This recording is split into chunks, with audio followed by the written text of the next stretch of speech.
Assalamualaikum warahmatullahi wabarakatuh. Halo teman-teman semuanya. Selamat datang kembali di channel YouTube saya, Sumantri S, channel yang membahas tentang ngoding dan programmer, juga termasuk perkembangan teknologi saat ini. Dan kabar baik di sini, semoga di sana juga ya. Seperti biasa, di episode kali ini kita masih belajar Django Web Framework dengan topik integrasikan Tailwind CSS dengan Django Project. Artinya, ada beberapa tahapan yang harus kita lakukan, mulai dari instalasi sampai cara menggunakan Tailwind CSS tersebut. Bagaimana keseruannya? Tetap di channel ini dan jangan kemana-mana ya. So, mari kita mulai.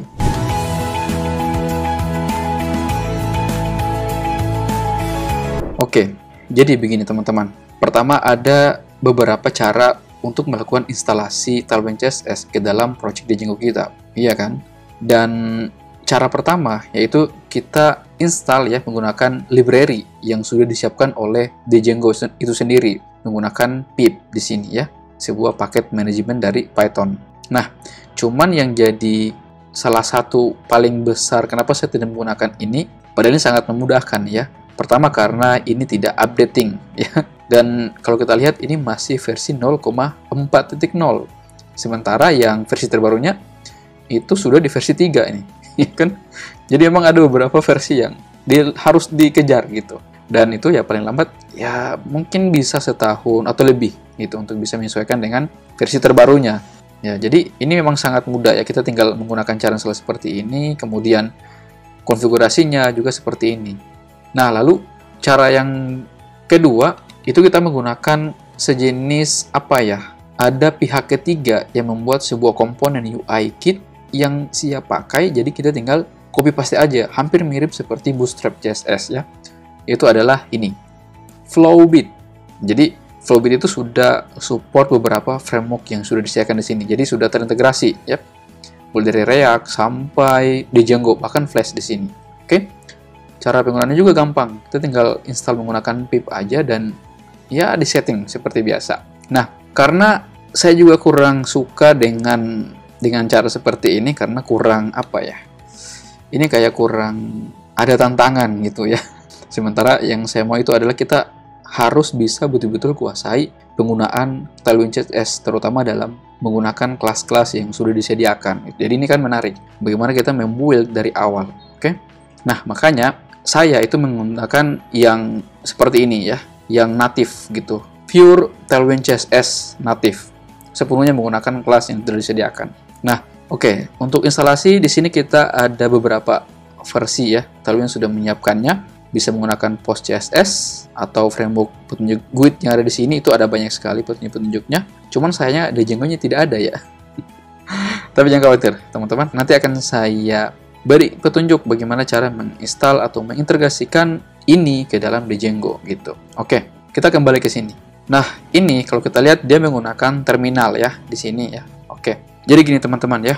Nah, bukan kebetulan ya, saya juga sudah siapkan Django project-nya ya, Django Tailwind CSS. Sebenarnya kalau kita install dari awal untuk membuat project, itu agak makan waktu yang cukup lama gitu, karena kita harus setting template-nya, kemudian konfigurasi dan buat aplikasi dan lain sebagainya. Untuk teman-teman yang baru pertama kali belajar Django, lantas ini muncul pertama kali ketika teman-teman buka YouTube, diharapkan untuk mengikuti bagaimana cara menginstal Django Project ke dalam komputer kita ya. Mungkin kalau tidak salah itu di video-video yang lalu. Mungkin video yang 2 minggu yang lalu bisa dilihat itu di situ. Nah, tentu ini sudah saya setting ya. Sudah saya lakukan konfigurasi. Ini jadi kita tinggal pakai aja ya. Sudah ada statiknya, template-nya dan juga aplikasi gitu. Oke. Nah, jadi kita langsung aja menginstal Tailwind CSS. Oke. Sip. Pertama ya, kita sudah masuk ke dalam ini text editor VS Code. Jadi kita menggunakan terminal bawaan dari aplikasi Visual Studio Code. Ini sudah jalan ya.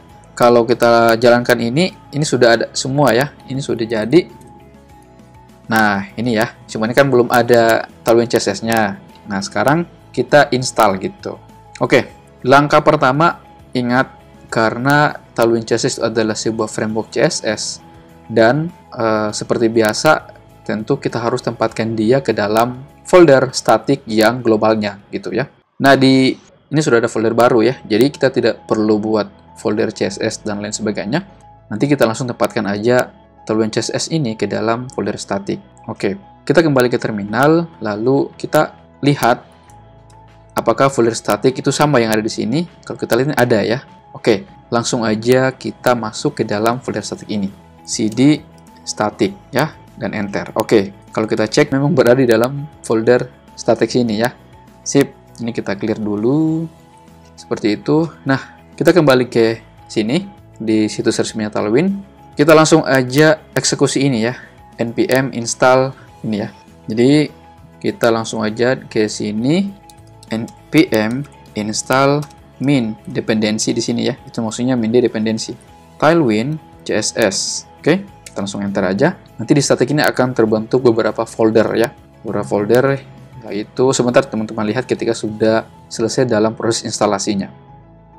Oke, ini sudah berhasil ya. Kalau kita cek, sudah ada folder node modules ya.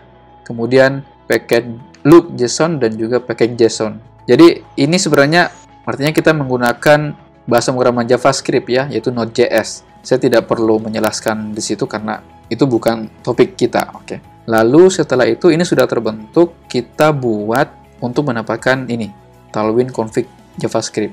Caranya adalah ini ya, bukan npm Tailwind css init.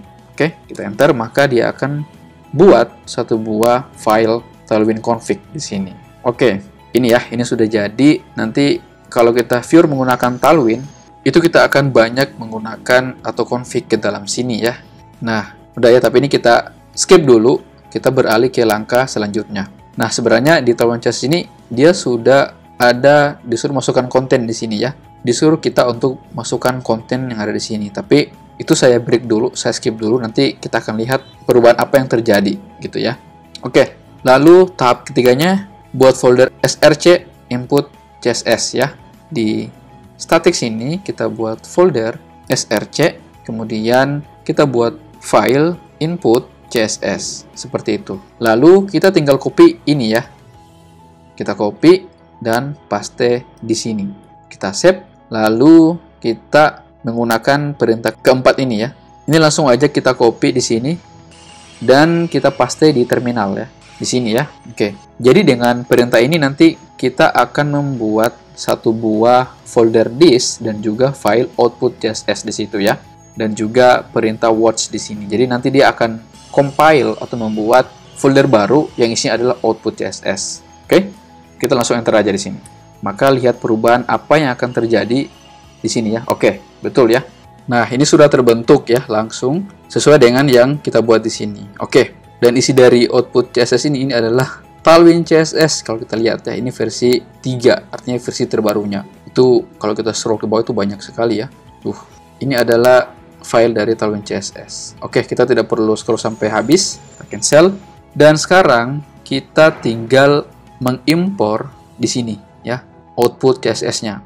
Jadi saya mau, karena kita punya aplikasi di sini ya, project aplikasi, jadi saya mau Tailwind CSS itu sifatnya global gitu ya. Oke, global dan bisa diakses oleh aplikasi-aplikasi yang lain. Nah, tentu di dalam template sini itu kita sudah punya base HTML ya. Kita sudah buat base HTML dan kita tinggal impor di sini. Impor CSS, dan pertama kita harus load dulu yang namanya static. Oke, jangan lupa ya. Ini kita menggunakan template text dari static, lalu kita tinggal masukkan di sini this nama foldernya dan juga output CSS. Kita save. Sekarang kita coba lihat perubahannya ya. Kita coba refresh. Nih. Oke, masih belum ada perubahannya ya. Oke, kenapa? Karena kita belum config di sini. Oke. Nah, sekarang kita konfigurasi di sini menggunakan bahasa pemrograman JavaScript di sini ya. Jadi kita buat daftar sampai seperti ini dan kita titik-titik garis miring. Artinya titik-titik garis miring itu gini ya. Bentar dulu. Ini saya matikan dulu ya. Saya clear. Artinya kita keluar dari folder static ya. Ini titik garis miring. Lalu kita bintang 2 di sini ya. Garis miring. Artinya kita mengambil semua folder ya. Dia akan baca semua folder, baik itu project my site, static, template, dan blog di sini ya, gitu. Lalu kita masukkan templates di sini. Artinya dia akan mencari di mana folder templates itu disimpan di semua file sini ya. Kalau misalkan oh ternyata ada yang secara global, oke dia akan eksekusi yang ini gitu ya. Lalu bintang HTML, artinya dia mencari setelah ketemu folder templates-nya, maka ambil semua file yang berekstensi HTML gitu ya. Nah, kalau misalkan teman-teman punya JavaScript di sini ya, misalkan di dalam folder ada JavaScript, teman-teman tinggal menggunakan seperti itu, .js ya. Karena kita cuma menggunakan HTML, jadi HTML aja. Oke, sekarang ini kan baru di umumnya ini, baru di globalnya. Gitu. Sekarang kita duplikat di sini, lalu kita tambah bintang 2 lagi dan garis miring. Artinya ini tadi ya, kalau dari static kemudian mencari semua folder di dalam project Django, temukanlah dan dia cari templates ya, dan templates itu ada di mana. Oke, dia carilah semua aplikasi baik blog, ketemulah. Nanti di sini ada templates ya. Cuman ini kita tidak menggunakan templates-nya si blog ya. Sebenarnya bisa kita menggunakan templates buat folder baru templates di sini dan membuat UI untuk blog gitu. Oke. Nah, karena kita tidak ada blog, artinya template di dalam blog, jadi saya isikan aja di sini supaya teman-teman nanti bisa menyesuaikan kalau misalkan teman-teman mau melakukan eksperimen gitu menggunakan Tailwind CSS. Oke, kita save di sini ya. Kita close dulu terminalnya. Sekarang kita biar jelas perubahan apa yang terjadi di dalam project Django kita ya, terutama dari sini di indeks ini, kita coba modifikasi sedikit di indeksnya sini ya. Oke, jadi ini subtitle ini itu saya ambil di dalam views punya si project ya di sini nih. Oke. Jadi teman-teman kalau yang artinya belum familiar dengan seperti ini mungkin bisa menonton video tutorial saya yang sebelumnya gitu. Oke, kita langsung aja ke indeks HTML di sini. Kita sudah punya paragraf. Ingat karena Tailwind CSS itu menggunakan kelas hampir sama dengan Bootstrap, kita coba menggunakan teks XL ya, biar besar. Kemudian di sini mungkin kita bisa tambahkan font semi bold di sini. Oke, kita save dan lihat perubahan apa yang terjadi di sini. Ini belum ada perubahan ya. Ini masih yang defaultnya. Kalau kita refresh, oh sorry, kenapa tidak ada perubahan? Kenapa? Karena kita belum jalankan ini tadi ya, yang compile npx gitu ya. Jadi ini selalu teman-teman jalankan supaya ketika ada kelas baru yang dibutuhkan ya, itu dia akan compile di sini. Dan itu pun kelas yang kita butuhkan saja. Nah, itu kenapa Tailwind CSS sangat bagus, sangat cepat karena dia hanya menampilkan kelas yang kita perlu gitu. Yang tidak perlu enggak usah dipakai gitu. Beda dengan Bootstrap dan framework CSS yang lain. Oke, ini kita enter. Oke, ini sudah jalan. Kita kembali ke sini dan kita refresh. Tuh, berubah ya. Jadi ini sudah ada perubahan. Nah, jadi saya mau ini dijadikan di tengah-tengah sini nih. Biar kita lebih tahu lagi kalau ini sudah betul-betul jalan gitu Tailwind CSS-nya. Nah, karena itu sifatnya ada di yang global ya. Jadi kita kembali ke base ini dan kita masukkan kelas baru ya. Kita min height kemudian screen di sini. Oke, artinya ini akan dibaca full layar gitu ya. Kemudian kita kasih flex dan items center. Jadi dia sifatnya flex, nanti ini akan pindah ke tengah-tengah sini. Oke, kita save dan kita refresh. Oke, ini sudah agak ke tengah ya di sini nih. Nah, sekarang untuk teksnya kita kembali ke indeks, kita bisa pasang mx auto. Oke, biar dia pindah ke tengah-tengah. Menarik, bre, cakep. Nah, ini sudah selesai. Belum ya, belum. Jadi ini belum selesai. Yang selesai itu baru cara menginstal dan sedikit cara penggunaan Tailwind CSS. Sekarang kita coba bereksperimen membuat card ya. Card sederhana menggunakan Tailwind CSS. Oke, pertama kita buat dulu kerangka HTML yang kasarnya dulu ya. Kita buat di sini div, kita enter, lalu di dalam div itu ada div lagi tuh ya. Nah, di dalam div itu ada image di sininya. Oke. Lalu di bawah image ini kita buat div baru di sini dan kita buat paragraf, 2 paragraf ya gitu. Dan di bawahnya paragraf akhirnya div ini kita tambahkan button gitu, lalu kita beri teks lihat profil.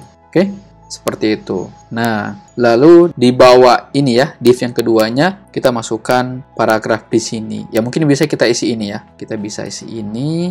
Udah, kita pindahkan aja ke sini. Yang pertama tadi ini kita pindahkan dan paste aja ke sini. Gitu ya. Dan di sini mungkin kita bisa beri apa ya? Variable template name di situ. Kemudian job pekerjaannya ya, jobs di sini. Nah, karena kita menggunakan template variable, berarti kita harus ke views-nya project di sini. Oke, apa yang ditambah? Kita tambahkan di sini adalah name, namanya adalah Sumantri S. Oke, lalu jobs ya, jobs-nya misalkan web developer gitu, developers ya. Sip, koma. Dan kita save dan kita refresh. Oke, maka akan muncul ini ya. Untuk gambarnya di sini belum muncul, jadi kita kembali ke index dan kita load static di sini, lalu kita panggil static dan image, lalu me kalau tidak salah ya, me jpeg. Oke. Kalau kita refresh maka akan ini kebesaran ya.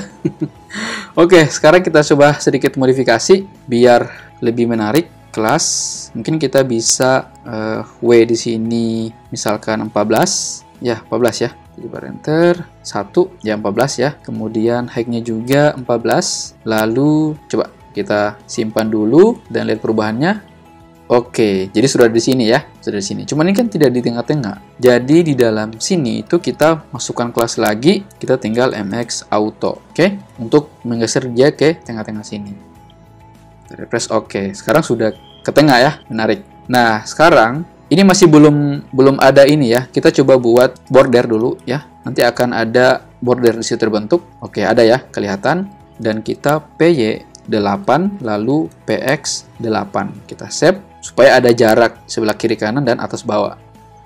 Oke, ini sudah ada jarak ya. Sip, menarik. Lalu kita jadikan rounded di masing-masing sudut, atas bawah ya, kiri kanan. Rounded mungkin menggunakan LG aja ya, biar lebih besar roundednya.